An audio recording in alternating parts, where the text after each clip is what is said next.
Today was race day at Warwick Nationals. This is everything I get up to, and I'll show you guys a bit of a glimpse of my race day. It was pretty cold this morning, so I got straight to the track and just did a row. I also got back on the rower and just tried to keep my body really warm before qualifying. We checked the save because there's something that we always do, and just made sure all the clickers were in the right spot. This was just a little bit of me on a cruise lap, and then qualifying was done. I ended up 13th, so I was a little bit off in that session, but it wasn't too bad. I went and watched the MX2 race, and then we were straight out for our race. We had our first race at 1 o'clock, so it was about a 4-hour wait from when we finished qualifying to our first moto. So I really try and just keep the body moving and not sit down too long.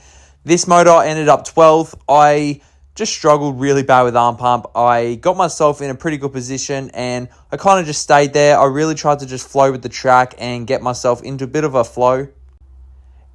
In our first moto, it was already gnarly, so I knew it was going to be pretty crazy for the whole day. I came in and got my arms just all rubbed because I needed to try and get rid of the arm pump as much as I could, and then we were straight out for Moto 2. As you can see, this was a big moment I had. I actually thought I was going down for sure. This moto, I made a few mistakes at the start, but then I finally got myself into a really good flow, and I felt really good on the track and just with my bike. I ended up 10th in this moto and 10th overall for the day, so that's a personal best for me. We finished everything, packed it all up, and then that was it for the day.